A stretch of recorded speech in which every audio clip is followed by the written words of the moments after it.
નમસ્કાર દોસ્તો, સુપરફાસ્ટ તાજા સમાચારમાં તમારું સ્વાગત છે। દેશ, દુનિયા અને ગુજરાતના તાજા, મોટા અને સૌથી મહત્વપૂર્ણ સમાચાર જાણીએ તે પહેલા તમે ચેનલમાં નવા હોય તો ચેનલને જરૂરથી સબસ્ક્રાઇબ કરીને વિડીયોને લાઇક કરી દેજો। સૌથી પહેલા દોસ્તો આપણે વાત કરીએ તો વર્ષ 2024ના પહેલા દિવસે એટલે કે ગઈકાલે 1 જાન્યુઆરીના દિવસે સરકારે આપ્યા રાહતના સમાચાર। 10 દિવસમાં બીજી વખત એલપીજી ગેસ સિલિન્ડરની કિંમતોમાં ઘટાડો કરાયો। તો IOCL દેશના લોકોને નવા વર્ષની મોટી ભેટ આપી છે। તો એક મહિનામાં બીજી વખત 19 કિલોના કોમર્શિયલ સિલિન્ડરની કિંમતોમાં ઘટાડો જોવા મળ્યો। જોકે ભાવમાં ઘટાડો નજીવો થયો છે। તો આખા મહિનાની ગણતરી કરીએ તો 39 રૂપિયાથી ઘટીને 44 રૂપિયા જેટલો ઘટાડો નોંધાયો છે। બીજા સૌથી મોટા સમાચાર, નવા વર્ષમાં આવી સૌથી મોટી ખુશખબર, સસ્તી થઈ શકે છે હવાઈ મુસાફરી। તો આ છે તેનું કારણ, દેશના લોકો મોંઘી હવાઈ મુસાફરીનો સામનો કરી રહ્યા છે, પરંતુ હવે આગામી દિવસોમાં રાહત જોવા મળી શકે છે। તો મળતી માહિતી અનુસાર ઓઇલ કંપનીઓએ સતત ત્રીજા મહિને જેટ ઇંધણના ભાવમાં પણ ઘટાડો કર્યો છે। તો નવેમ્બરથી જાન્યુઆરી સુધીમાં જેટ ફ્યુલની કિંમતોમાં લગભગ 14% જેટલો ઘટાડો નોંધાયો છે, જેથી આવનારા દિવસોમાં હવાઈ મુસાફરી સસ્તી થઈ શકે છે। આગળ વધુ એક સૌથી મોટા સમાચાર મળ્યા છે। ઉમેદવારો થઈ જાવ તૈયાર, ભરતી આવી ગઈ। ગુજરાત સરકાર વિભાગમાં નોકરી કરવા ઈચ્છતા ઉમેદવારો માટે સારા સમાચાર। તો નિયામક શ્રી આંકડાશાસ્ત્ર અને અર્થશાસ્ત્રની કચેરી, ગાંધીનગર હસ્તકની કચેરીઓમાં વર્ગ 3ના સંશોધન મદદનીશ અને આંકડાકીય મદદનીશ સંવર્ગોની સીધી ભરતી માટેની જાહેરાત બહાર પાડવામાં આવી છે। તો તારીખ 2 જાન્યુઆરી એટલે કે આજથી તારીખ 16 જાન્યુઆરી સુધી ઓનલાઈન ફોર્મ ભરી શકાશે। બીજા સૌથી મહત્વપૂર્ણ સમાચાર મળી રહ્યા છે। મહેસૂલ વિભાગનો મોટો નિર્ણય, ખેતીની જમીન રીસર્વે માટે ડિજિટલ ઇન્ડિયા લેન્ડ રેકોર્ડ્સ મોડર્નાઇઝેશનના પ્રોગ્રામ હેઠળ જમીનની માપણી કરીને પ્રોમોલેગેશન કરવાની કામગીરી રાજ્યમાં શરૂ કરાઈ હતી, જે બાદ માપણીમાં અસંખ્ય ક્ષતિઓ બહાર આવી હતી। તો આ ઉપરાંત જૂના સર્વેમાં અનેક ભૂલો પણ હોવાની ફરિયાદો તંત્રને મળી હતી, જેના પગલે મહેસૂલ વિભાગે જમીનને રીસર્વે કરવા અને ભૂલોને દૂર કરવાનો સમય માંગ્યો છે। તો આ સમયે વાંધા દૂર કરવાની સમય મર્યાદા 31 ડિસેમ્બર 2024 સુધી વધારવામાં આવી છે।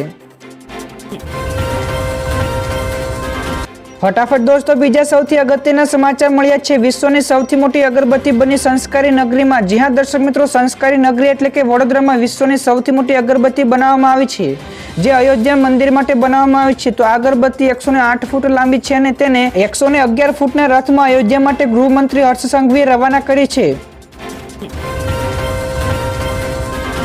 ત્યારબાદના બીજા સૌથી મોટા સમાચાર, ભારત અને પાકિસ્તાન વચ્ચે થઈ મહત્વના વાટાઘાટ। જી હા દર્શક મિત્રો, ઇન્ડિયા અને પાકિસ્તાન વચ્ચે ગઈકાલે નવી દિલ્હી અને ઇસ્લામાબાદ ખાતે એક સાથે રાજદ્વારી ચેનલો દ્વારા બંને દેશો વચ્ચે પરમાણુ પ્રતિષ્ઠાન અને સુવિધાઓ પર હુમલો નહીં કરવાના કરાર હેઠળ હસ્તાક્ષર કરાયા હતા અને પરમાણુ સ્થાપનો અને સુવિધાઓની સૂચિઓને આપલે પણ કરવામાં આવી હતી। તો વિદેશ મંત્રાલય દ્વારા કરવામાં આવેલું આ સતત 33મું આદાન પ્રદાન છે। તો આ યાદી પૈકીની પ્રથમ યાદી 1 જાન્યુઆરી 1992ના રોજ બની હતી। બીજા સૌથી મહત્વપૂર્ણ સમાચાર સામે આવ્યા છે। ગત 10 વર્ષમાં દેશની પ્રગતિ વિશે પીએમ મોદીએ જનતા પાસેથી માંગ્યો અભિપ્રાય। જી હા દર્શક મિત્રો, લોકસભાની ચૂંટણીને હવે જાજો સમય બાકી નથી, ત્યારે બીજેપીએ મોદી સરકારની હેટ્રિક લગાવવાની તૈયારી શરૂ કરી દીધી છે।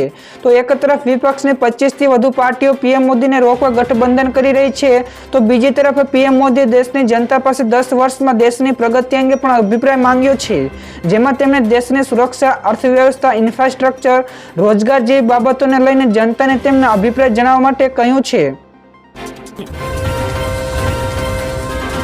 આગળ વધુ એક સૌથી મોટા સમાચાર મળ્યા છે। ભાજપના અધ્યક્ષ સમ્રાટ ચૌધરીનું મોટું નિવેદન કે 2024માં બીજેપીનું સુવર્ણ વર્ષ હશે। જ્યાં દર્શક મિત્રો, બિહારના ભાજપા અધ્યક્ષ સમ્રાટ ચૌધરીએ વિપક્ષ ઉપર આકરા પ્રહારો કરતા કહ્યું કે વિપક્ષના હોર્ડિંગ્સમાં જુઓ તો એક રાજા, એક રાણી અને અનેક રાજકુમારો છે। તો પાર્ટીએ પોતાની હેસિયત સમજવાની જરૂર છે। તો બીજેપી 2024ની લોકસભાની ચૂંટણીમાં ઇન્ડિયા ગઠબંધનને હરાવશે અને વિપક્ષને એક પણ બેઠક જીતવા નહીં દે। તો આ સિવાય કહ્યું કે 2024નું વર્ષ ભાજપ માટે સુવર્ણકાળ હશે। તો તમામ રેકોર્ડ્સ પણ 2024માં તૂટશે। તો દોસ્તો બીજા સૌથી મોટા સમાચાર મળી રહ્યા છે। સુરતમાં BRTS બસોના પૈડા થંભ્યા। જ્યાં દર્શક મિત્રો, નવા અકસ્માત કાયદાના વિરોધમાં ગઈકાલે સુરત BRTS અને સિટી બસના ડ્રાઈવરોએ હડતાલ કરી છે। તો નવા કાયદા પ્રમાણે જો અકસ્માતમાં સામેવાળો વ્યક્તિનો જીવ ગુમાવતો મોટા વાહનોના ડ્રાઈવરોને 10 વર્ષની સજા અથવા તો 7 લાખ રૂપિયાના દંડની જોગવાઈ કરવામાં આવી છે, જેના પગલે દેશભરમાં વિરોધ ફાટી નીકળ્યો છે. તો ડ્રાઈવર એસોસિએશનના પ્રમુખનું કહેવું છે કે દરેક વખતે ડ્રાઈવરની ભૂલ હોતી નથી, તો સામેવાળા વ્યક્તિને પણ ભૂલ હોય છે. તો આવો કાયદો બનશે તો લોકો ગેરફાયદો પણ ઉઠાવશે. ત્યાર પછી દર્શક મિત્રો આગળ શેર માર્કેટના સમાચાર પણ મળ્યા છે. તો ગઈકાલે શેર બજારમાં બે તરફી વધઘટ જોવા મળી. તો ગઈકાલે સોમવારે 1 જાન્યુઆરી 2024ના દિવસે પ્રથમ ટ્રેન્ડિંગ સેશન્સ બાદ શેર બજારમાં બે તરફી વધઘટ જોવા મળી. તો કારોબારી સેશન્સના દરમિયાન માર્કેટમાં ઉતાર ચઢાવ જોવા મળ્યો. તો ટ્રેન્ડિંગ સેશન્સના અંતે BSEનો સૂચકાંક સેન્સેક્સ 31 પોઈન્ટ વધીને 72,271 પોઈન્ટ ઉપર બંધ રહ્યો હતો, જ્યારે NSEનો નિફ્ટીનો સૂચકાંક 10 પોઈન્ટ વધીને 21,741 અંક ઉપર બંધ રહ્યો. જ્યારે બેંક નિફ્ટીની વાત કરીએ તો ગઈકાલે 57 પોઈન્ટ ઘટીને 48,234 અંક ઉપર બંધ રહી હતી. ત્યારબાદના બીજા સૌથી અગત્યના સમાચાર મળ્યા છે. અમદાવાદ ફ્લાવર શોમાં 40,000 પ્રવાસીઓ ઉમટ્યા. અમદાવાદમાં સાબરમતી રિવરફ્રન્ટ ઇવેન્ટ સેન્ટર ખાતે ફ્લાવર શો ચાલી રહ્યું છે, ત્યારે લોકો દેશ વિદેશથી ત્યાં પ્રવાસીઓ ફ્લાવર શોને નિહાળવા માટે આવી રહ્યા છે. તો છેલ્લા 2 દિવસમાં અમદાવાદમાં ફ્લાવર શોમાં 40,000થી પણ વધારે પ્રવાસીઓ ઉમટ્યા હતા, જ્યારે ₹45 લાખથી વધુની પણ આવક નોંધાઈ ગઈ છે. તો 1 જાન્યુઆરીથી મુલાકાતીઓને ફ્લાવર શોમાં રાત્રે 10 વાગ્યા સુધી એન્ટ્રી આપવામાં આવી છે. બીજા સૌથી મોટા સમાચાર, જાપાનમાં આવ્યો વિનાશકારી ભૂકંપ, રોડોમાં તિરાડ પડી તો મકાનો થયા ધરાશાય. જ્યાં દર્શક મિત્રો જાપાનમાં ઇશિકાવામાં આવેલા 7.4ની તીવ્રતાના ભૂકંપે ભારે તબાહી મચાવી છે. તો અનેક જગ્યાએ રસ્તાઓમાં તિરાડો પડી છે, તો મકાનો પણ ધરાશાયી થયા છે. તો સ્થાનિક પ્રશાસને આશંકા વ્યક્ત કરી છે કે ભૂકંપના કારણે સુનામી દરમિયાન 16 ફૂટ ઊંચા મોજા પણ ઉછળી શકે છે. તો દરિયાકાંઠે રહેતા લોકોને તાત્કાલિક સલામત સ્થળે ખસવા માટે કહેવામાં આવ્યું છે. તો અગાઉ 2021માં પણ જાપાનમાં 9ની તીવ્રતાનો ભૂકંપ આવ્યો હતો, જેના કારણે પણ ભારે તબાહી સર્જાઈ હતી. ત્યાર પછીના દર્શક મિત્રો આગળના બીજા સૌથી મહત્વપૂર્ણ સમાચાર મળ્યા છે. કિંમતોમાં સીધો ₹44નો વધારો થયો. વર્ષ 2023માં દાળ અને ચોખાના ભાવમાં જોરદાર ઉછાળો આવ્યો. તો તુવેરની દાળમાં ₹110થી વધીને ₹154 પ્રતિ કિલોએ, જ્યારે ચોખા ₹37થી વધીને ₹43 પ્રતિ કિલોએ થઈ ગયા છે. તો ડિપાર્ટમેન્ટ ઓફ કન્ઝ્યુમર એફર્સ અનુસાર દૂધની કિંમતોમાં ₹54થી વધીને ₹58, તો ખાંડની કિંમતમાં ₹41થી વધીને ₹44 પ્રતિ કિલો થઈ ગઈ છે. જોકે ઘરેલું ગેસ સિલિન્ડરની કિંમતોમાં પણ ₹150નો ઘટાડો થયો છે. તો LPG સિલિન્ડરની કિંમતોમાં ₹1,053થી ઘટીને ₹903 થઈ ગઈ છે.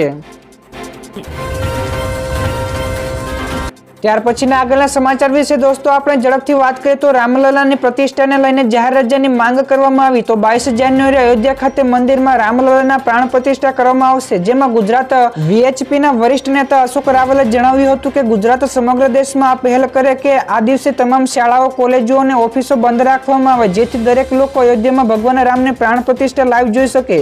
તો VHPની માંગને સ્વામિનારાયણ સંપ્રદાય દ્વારા ટેકો પણ આપવામાં આવ્યો છે. ફટાફટ દોસ્તો આગળના બીજા સૌથી મોટા સમાચાર, સામૂહિક સૂર્ય નમસ્કારે બનાવ્યો રેકોર્ડ. જ્યાં દર્શક મિત્રો વર્ષ 2024ના પ્રથમ દિવસે એટલે કે ગઈકાલે મોઢેરાના સૂર્ય મંદિર ખાતે સામૂહિક સૂર્ય નમસ્કારનો કાર્યક્રમ યોજાયો હતો. તો કાર્યક્રમમાં ગુજરાતના CM ભૂપેન્દ્ર પટેલ તેમજ ગૃહમંત્રી હર્ષ સંઘવી સહિતના અનેક નેતાઓ અને વરિષ્ઠ અધિકારીઓ હાજર રહ્યા હતા. તો 2500થી વધારે લોકો ઉપસ્થિતિમાં સૂર્ય નમસ્કાર કાર્યક્રમ યોજાયો હતો, જેમાં હરિયાણાના સંદીપ આર્યએ ગિનિસ બુકમાં સ્થાન મેળવ્યું તેમજ રાજ્ય કક્ષાએ વિજેતા પામેલ ઉમેદવારોને રોકડની પુરસ્કારથી સન્માનિત કરાયા હતા. તો દોસ્તો આગળના બીજા સૌથી મોટા સમાચાર, હમાસ 1 મહિના માટે યુદ્ધ વિરામ ઈચ્છે છે. જ્યાં દર્શક મિત્રો ઇજિપ્ત અને કતાર ઇઝરાયલ અને હમાસ વચ્ચેના યુદ્ધને પાછલા દરવાજેથી ખતમ કરવાનો પ્રયાસ કરી રહ્યા છે. આ સંદર્ભમાં ઇજિપ્તનું પ્રતિનિધિ મંડળ પણ ગયા અઠવાડિયે ઇઝરાયલની મુલાકાતે ગયું હતું. પ્રતિનિધિ મંડળે ઇઝરાયલના યુદ્ધને સમાપ્ત કરવાનો પ્રસ્તાવ મૂક્યો હતો. તો હવે કતારના મધ્યસ્થીઓએ ઇઝરાયલને કહ્યું કે હમાસ 1 મહિના માટે યુદ્ધ વિરામ ઈચ્છે છે, તો બદલામાં તે તમામ બંદૂકોને છોડવા માટે તૈયાર છે. ત્યારબાદના દર્શક મિત્રો આગળના બીજા સૌથી મોટા સમાચાર મળ્યા છે. દેશને પ્રથમ કન્યા સૈનિક શાળા મળશે. જ્યાં દર્શક મિત્રો નવા વર્ષ નિમિત્તે દેશના રક્ષામંત્રી રાજનાથસિંહ કૃષ્ણની નગરી મથુરા ખાતે પહોંચ્યા હતા. ત્યાં તેમણે રહેલી દેશની પ્રથમ ગર્લ્સ સૈનિક સ્કૂલોનું ઉદ્ઘાટન કર્યું હતું. તો આ સૈનિક શાળામાં સૈનિક સ્કૂલમાં 120 જેટલી બેઠકો છે. તો અહીં દીકરીઓને CBSE કોર્સની સાથોસાથ મિલિટરીની ટ્રેનિંગ આપવામાં આવશે. તો 21મી જાન્યુઆરીએ પ્રવેશ માટે પરીક્ષા લેવામાં આવશે. તો સત્ર એપ્રિલ મહિનાથી શરૂ થશે. આગળ દોસ્તો વધુ એક સૌથી મોટા સમાચાર મળ્યા છે। હવે પીએમ મોદી આ ટર્મિનલ બિલ્ડિંગનું ઉદ્ઘાટન કરશે। તમિલનાડુના તિરુચિરાપલ્લી ઇન્ટરનેશનલ એરપોર્ટ ઉપરનું નવું ઇન્ટિગ્રેટેડ પેસેન્જર ટર્મિનલ બિલ્ડિંગ બન્યું છે, જેના દ્રશ્યો પણ સામે આવે છે। તો આ બિલ્ડિંગનું ઉદ્ઘાટન આજે 2 જાન્યુઆરીના દિવસે પીએમ મોદી દ્વારા કરવામાં આવશે, જેમાં 60 જેટલા check in counters, 5 baggage carousels, 60 arrival immigration counters, 44 departures immigration counters તેમજ 19 એક્સચેન્જ મશીન્સ અને વીઆઈપી લાઉન્જ છે। તેની ડિઝાઇન ત્રિચીના સ્થાનિક વારસાને દર્શાવે છે। તો દોસ્તો આગળના બીજા સૌથી મોટા સમાચાર મળ્યા છે। યુવરાજસિંહ જાડેજાનું મોટું નિવેદન, નકલી ટ્વિટર ઉપર પોસ્ટ કરીને યુવરાજસિંહે કહ્યું કે નકલી નિમણૂક પત્રો આપીને ફોરેસ્ટ ગાર્ડની ભરતીમાં ઉઘરાણા થઈ રહ્યા છે। તો હુબહુ સરકારી વેબસાઇટો સરકારી સિક્કા બનાવીને ખોટા નિમણૂક પત્રો તૈયાર કરાઈ રહ્યા છે। તો ઉમેદવારોને લાભાર્થી બનવા કરતા આવા દૂતારાઓને ઉઘાડા પાડવા જોઈએ। જે આવા પ્રલોભનો આપી રહ્યા છે તેને તંત્ર કડક સજા કરે અને જે પાસે આવા કૌભાંડોની માહિતી હોય તેઓ નજીકના પોલીસ સ્ટેશનોમાં વિજિલન્સ અથવા સાયબર ક્રાઇમને આપી શકે છે। ત્યાર પછીના દર્શક મિત્રો આગળના બીજા સૌથી મહત્વપૂર્ણ સમાચાર મળ્યા છે। સુરેન્દ્રનગર જિલ્લાને સુવિધાઓ મળવાની। સુરેન્દ્રનગર જિલ્લામાં ₹87 કરોડના ખર્ચે પેવર બ્લોક, ભૂગર્ભ ગટરની પાઇપલાઇનો તેમજ પાણીની લાઇનોની સુવિધાઓ આગામી દિવસોમાં મળશે।